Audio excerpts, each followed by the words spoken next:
Do you ever feel like you're just floating through life, but not actually getting closer to the person that you want to be? It usually happens around New Year's. You imagine all the bad habits you're going to break free from, and all the good habits you will begin. This time will be different, you say to yourself. This time I am going to do the things that I say I will, only to end up back where you began shortly after, and no closer to what you had envisaged.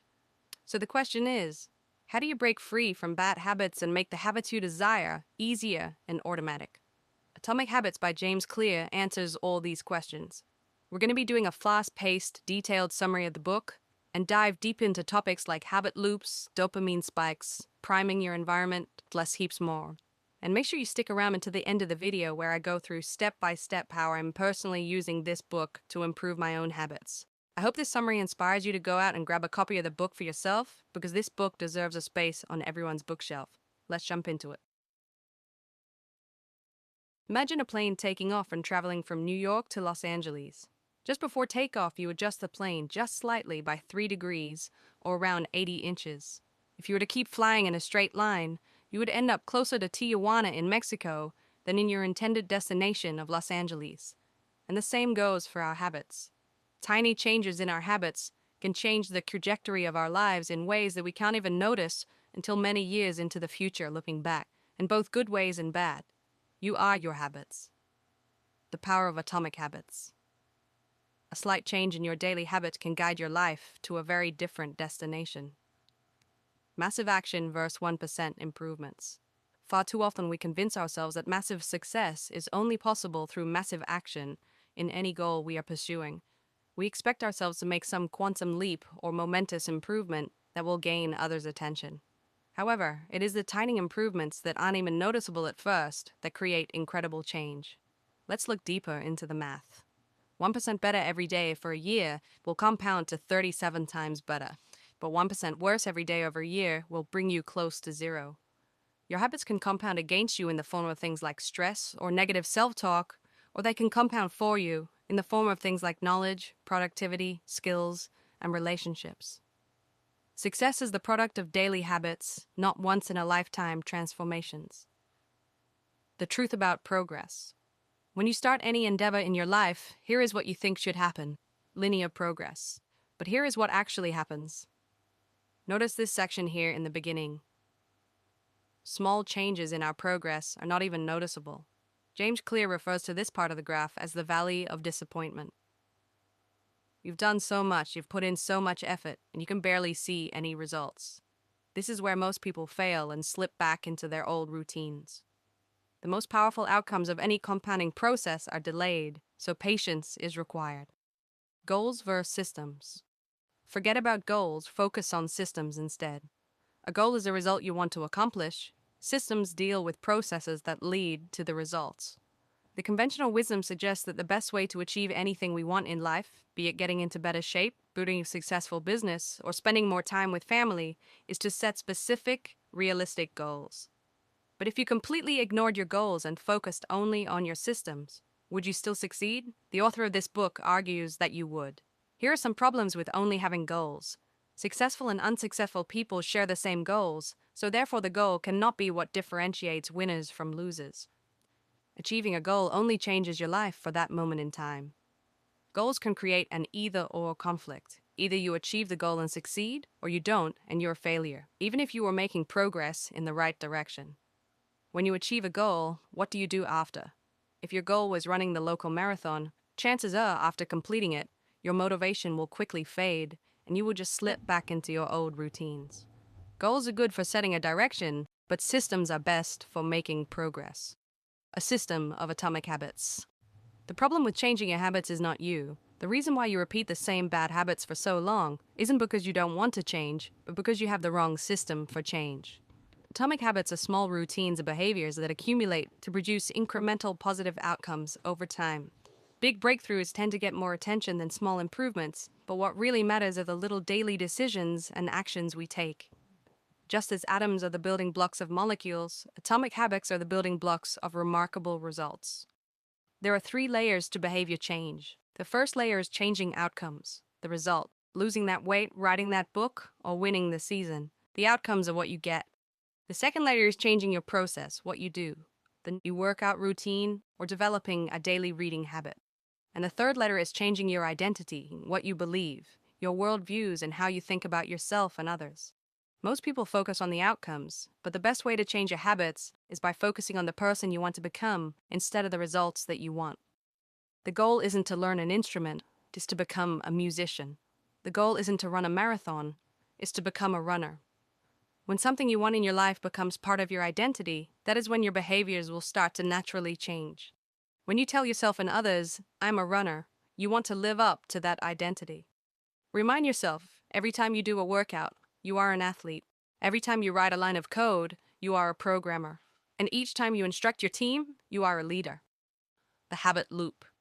A habit is when something becomes repeated enough times that it becomes automatic. Ultimately, we want our habits to solve problems in our lives with the least amount of effort. A habit is formed and reinforced by means of a continuous feedback loop. Cue, craving, response, reward. The key to creating habits that stick is to create feedback loops that are continuously being improved. Cue, phone buzz. Craving, want to know who messaged. Response, pick up the phone. Reward, solve the problem of who messaged. Cue, mind goes blank at work. Craving, want to alleviate the frustration. Response, check social media. Reward, satisfy the need to feel less frustrated. Over time, rewards become associated with cues. So in this example, checking social media becomes tied to your mind going blank at work. And then checking Facebook may be the cue to check Instagram, which becomes the cue to watch YouTube. And before you know it, your mind going blank cue has led to 20 minutes of wasted time. And the more you repeat these habit loops, the stronger and more automatic they become. Cues can really be anything: a smell, a sound, a sight, a person, a location. Try to think of any cues in your daily life that are initiating your good or bad habit loops. So how can we influence the habit loop to work for us? This book shows us the 4 laws that will guide us to do just that. Law 1. Make it obvious. Most of your current habits are so automatic that you don't even realize them. You must first become aware of your habits before you can change them. You can achieve that with your habit scorecard. Write down all your daily behaviors on a habit scorecard, from the moment you wake up until the moment you go to bed. Your scorecard may look something like this. Based on whether it helps you become the person you aspire to be, categorize each habit as positive, negative, or neutral. At this stage, we aren't trying to change anything, but just observe what is actually going on in our daily lives. Until you make the unconscious conscious, it will direct your life and you will call it fate. Paul Jung. Vagueness is a real problem when it comes to habit formation, and studies have shown that quite often the reason people fail to stick to a habit is not because of a lack of motivation, but because of a lack of clarity. One day I will get into shape is easy to say to yourself, but too vague to get any momentum. What you need is a time and a place. The most common cues, time and location, will help you achieve your goals. Clearly state your intention to act using the following formula. I will behavior at time in this location. Here is a bad example. I will read more this month. Here is a good example. I will read a book for 15 minutes daily at 6 a.m. in the spare bedroom. Another good way to get a habit started is by habit stacking. To stack habits, tie a desired habit to an existing habit according to the following formula. After current habit, I will new habit. For example, after I brush my teeth, I will stretch for 5 minutes. You can stack habits together. For example, after you finish brushing your teeth, you will meditate for 10 minutes and then plan the rest of your day before checking social media. A chain of habits is more likely to be sustained if you practice this consistently. Choosing the correct trigger is essential. You need a trigger cue. Your trigger should be something that you do automatically without fail during your day, such as waking up, turning off your alarm, or brushing your teeth. James Clear tells us in the book that motivation is highly overrated. You can better shape your behavior by designing your environment. We are more influenced by our environment than our willpower or motivation. It's hard to stick with positive habits in a negative environment. Environment is the invisible hand that shapes human behavior. Creating a habit requires you to redesign the space around you. To 1, make it easier to see the cues for the desired habits, and 2, avert bad habits by making them invisible. If you want to drink more water, make the cues visible and obvious. Place water bottles around the house in places you are likely to see them. Want to read more? Place the book somewhere where you'll see it. And if you want to get better on guitar, Don't leave it out of sight in the closet. Context is the cue. Objects in the environment do not determine our behavior, rather, it is our relationship to them that does. Stop seeing your environment as a place simply filled with objects. Imagine it as a place filled with relationships. The couch in the living room is the place where one person reads an hour a night. For another, the couch is where they watch Netflix and eat pizza and relax after work. If your relationship with the couch is a place to relax, then trying to get a work-related task done in that environment may be difficult. Try to make separate zones in your house for different activities. The author likes to use the mantra, one space, one use. If you're trying to eliminate a bad habit, you can only rely on self-control in the short term. Cutting off bad habits at the source is a more reliable solution, and one of the most practical ways to eliminate a bad habit is to make it invisible. Eliminate it from your environment. For example, put your phone in another room for a few hours if you have trouble getting work done. Or put junk food out of sight or remove it from your house if you're trying to lose weight. Law 2. Make it attractive. When we expect to be rewarded, we take action. The more rewarding an action is, the more likely we are to repeat it until it becomes a habit. Hence, the first step to forming good habits is to make them more attractive. Understanding how dopamine affects your body will help you. Dopamine. Our motivation levels are affected by dopamine, a hormone and neurotransmitter. We are more motivated to act when our dopamine levels rise. By measuring dopamine, scientists can pinpoint the exact moment at which craving occurs. It was once assumed that dopamine was just about pleasure, but now we know it's vital to many neurological functions, including motivation, memory, learning, punishment, as well as voluntary movement. The hormone dopamine is released not only when we experience pleasure, but also when we anticipate it. Gambling addicts have a dopamine spike right before they place a bet, not after they win. Let's dive deeper into dopamine spikes. Using social media, eating junk food, and taking drugs are all associated with high levels of dopamine and are highly habit-forming. Think about before going on a vacation. Sometimes the thinking and anticipation of the vacation is better than the actual vacation. Seeing the junk food you desire surges dopamine, not after eating it. Drug addicts increase dopamine when they see the drugs, not after taking them. The craving is what causes us to take action in the first place. Making a habit attractive is vital because it is the expectation of a rewarding experience that drives us to act. Here you can use a strategy known as temptation bundling.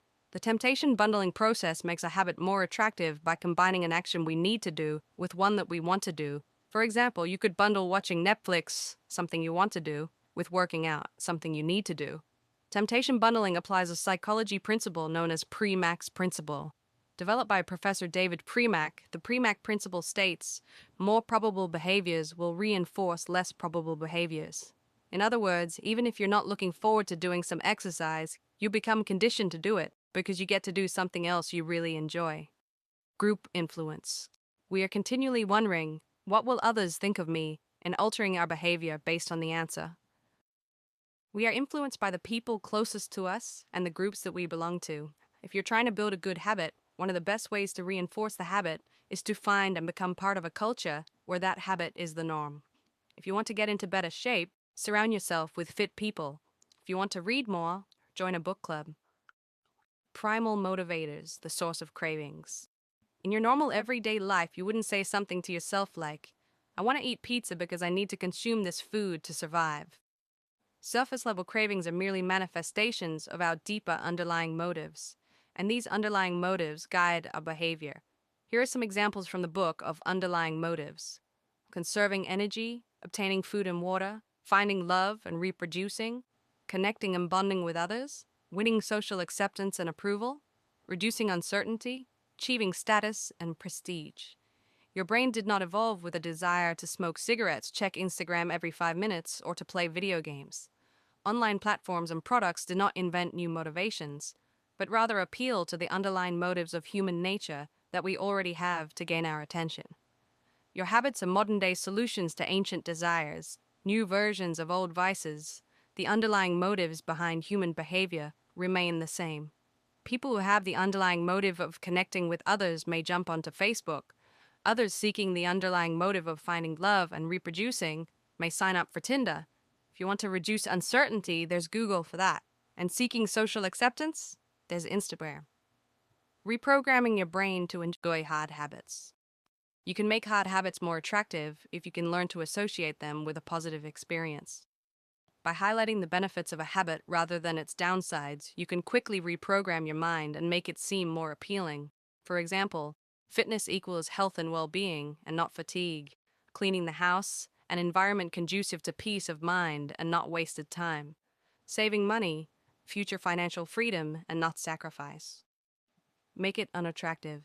To break a bad habit, do the same but highlight the benefits of not doing that habit to make it as unattractive to keep doing as possible. Law 3. Make it easy. How long does it actually take to form a new habit? During habit formation, a behavior becomes increasingly automatic as it is repeated.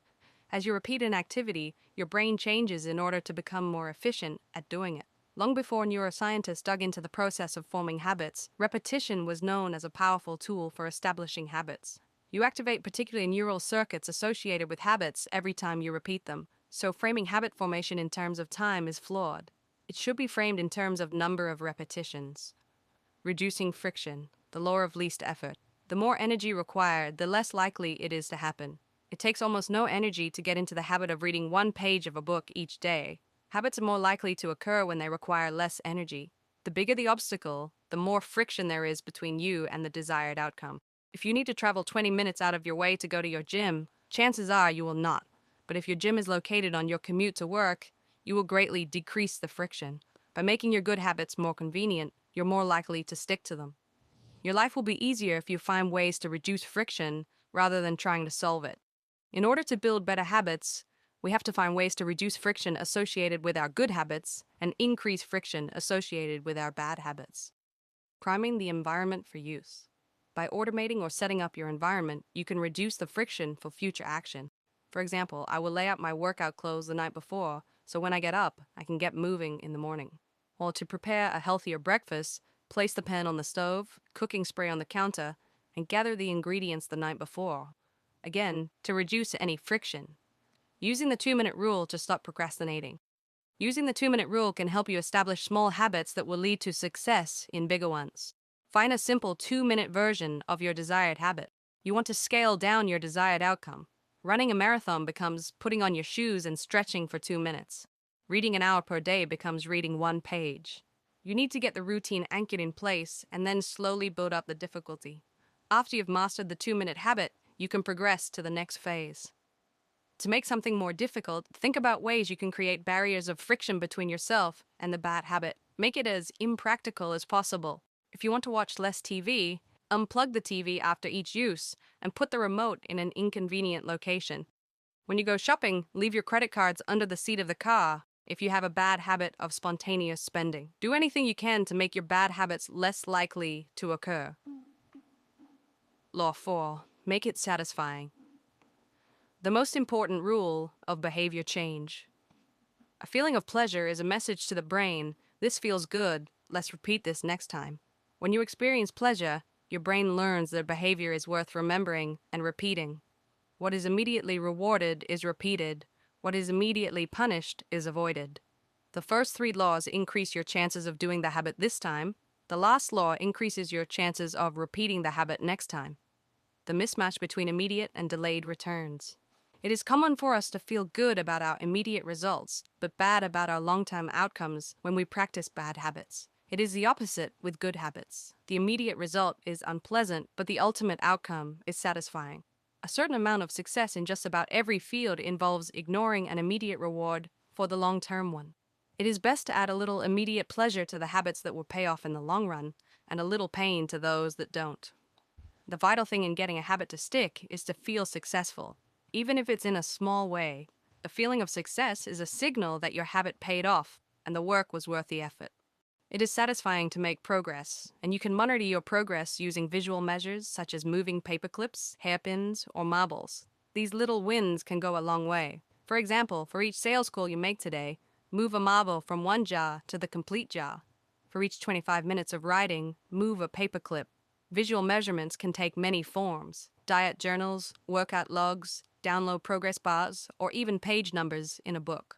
Keeping a habit tracker may be the best method to monitor your progress. Using a habit tracker is a simple way to determine whether you did a particular habit. Tracking becomes a reward in and of itself. Crossing a task off your to-do list, completing an entry in your exercise log, or writing an X on the calendar is satisfying. In spite of your best efforts, it is inevitable that life will interrupt you at some point. A bad day at work, a bad performance, or a bad workout can happen to anyone. When you're having a bad day, you don't realize how valuable it is to just show up. Lost days hurt you more than successful days help you. Don't break the chain. Every time you cross a day off your calendar for a given habit, you are creating a chain. Showing up is so important. Missing 2 days or links in a row is the start of a bad habit. Even if you usually do 50 push-ups, just do 10 on that given day if that means not breaking the chain. Breaking a bad habit. Make it unsatisfying. A behavior is less likely to occur when pain is immediate. Being held accountable by a partner is a good way to keep your desired habits in check. We all want to be liked and respected, so we would rather just avoid the punishment that we will be held accountable to. For example, I owe you $10 every time I miss a workout, plus the respect I lose for failing to do what I said I would. Your behavior is more likely to be influenced by concrete and immediate consequences. The habit contract. You can create a habit contract to hold yourself accountable, just as governments use laws to hold citizens accountable. You can create a habit contract either verbally or in writing, which makes it clear that you will honor a particular habit, and there will be punishments if you do not. You can then use your accountability partners to enforce this contract. Okay, so it's one thing to read a book, but another to actually apply it to your life. So I'm going to try and visually represent how I've personally been using this book to build systems around my habits the past few months. After you guys read the book, maybe your approach will be different than mine or much better, or maybe there are some parts that I completely missed or could improve upon. So do let me know in the comments below. The good habits I wanted to develop were more consistent workout and reading routines. The bad habit I wanted to eliminate was becoming distracted and over-consuming social media. First, I completed the habit scorecard. This gave me a good idea of habits I could try to eliminate, but more importantly, it gave me an idea of daily habits I was already doing that I could stack my new habits with. Ultimately, when you find the habits you want to work on, you want to be pushing the desired good habits towards this side of the spectrum and the bad habits towards this side. For the working out habit, the first step was to make the cues more obvious, and I had a few tools that I could use from the book. In this case, I used what James Clear calls the implementation strategy. So I will work out at 6 a.m. in the living room. Next, I tried as best I could to design my environment conducive to this new habit. I took my dumbbell set out of the closet and I put them in the living room. I also found a few pictures of healthy physiques on the internet and put them in places around the house as cues that would remind me of the habit. Next, I moved on to the craving phase. So to increase dopamine and motivation, I bundle the workout with listening to some of my favorite podcasts, and I also implement reprogramming of the brain, so I tell myself repeatedly, I don't have to do a workout, but I get to build strength and a healthier body. And that subtle shift in mindset has gone a long way.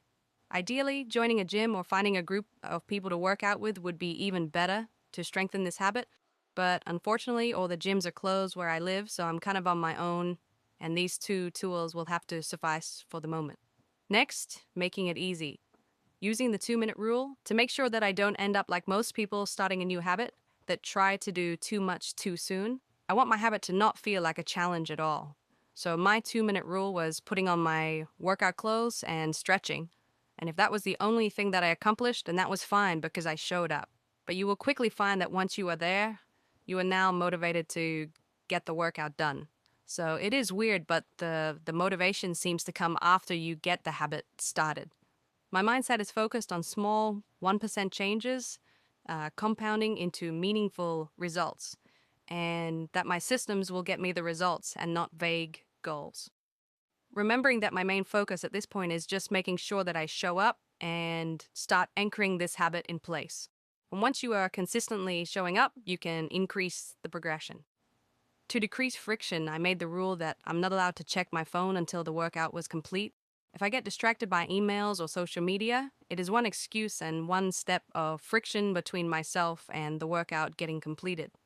Lastly, this was a game changer for me, priming the environment. When I place my shoes, yoga mat, and dumbbells out the night before, I skyrocket my show up and workout percentage. As soon as I place these items out the night before, I feel like the ritual has begun and the workout is already complete because I have zero excuses. So with those 3 phases of the loop systemized to get me to show up, I only had the last phase of the loop left, which was to make sure I keep repeating the habit. I use both of these tools somewhat together to close out the loop. I use a habit tracker, crossing the day off the calendar becomes the reward, and it also forces me to not want to break the chain. I also take a picture of my calories that I burnt, and I send that picture to my partner, and that also increases the satisfaction. Mindset-wise, I begin with identity, and I remind myself after each workout that I want to become the kind of person that enjoys fitness and doesn't miss workouts. I don't put all my focus on outcomes such as I want to be 10 kilograms lighter by such and such a date. And I also remind myself that I need to be patient for the results and that I'm probably still somewhere in this valley of disappointment before I will see those results. I went through the same process with the reading habit with a few minor changes. So I used the habit stack. After making a coffee, I will read for 90 minutes. So making a coffee was my trigger cue for reading. My one space, one use rule was reading on the balcony of the apartment. One of the best parts of my day is a nice cup of coffee in the morning, so this was the perfect thing for me to bundle my reading habit with. Remembering how dopamine raises in anticipation of a reward and not the reward itself, I wanted this dopamine spike for wanting coffee to start becoming associated with reading. My 2-minute rule was to read 1 page of The Daily Stoic by Ryan Holiday. Super simple. Again, in the beginning, all I was concerned with was showing up and getting this habit anchored. Then I slowly built up the habit to 90 minutes. For the bad habit I was trying to eliminate, to make the habit invisible, I started by making my phone as boring as I possibly could, which required deleting a lot of apps. I used the reprogramming tool to highlight the unattractive side of over-consuming social media, telling myself things like, consuming is the easy and lazy option of the masses, and do I want to be a consumer or a producer? Random scrolling through feeds is for losers. So you want to try and paint your bad habit in a light that makes it super unattractive to keep doing. To increase friction, I left my phone in a drawer in another room, so completely out of sight, and to make it unsatisfying, I have an accountability partner. I get my partner to enforce this habit. The punishment is if she sees me using social media during work time, I owe her $10. So that is how I've been using this fantastic book, guys, to get great results so far. Go out and grab a copy of this book for yourself if you haven't already. You're going to take in the knowledge at a much deeper level from all the stories and examples that James Clear gives you in the book, as well as some advanced techniques which we didn't cover in the summary that will help you strengthen your habits. Good luck in your journey. Thank you for watching, and see you in the next video.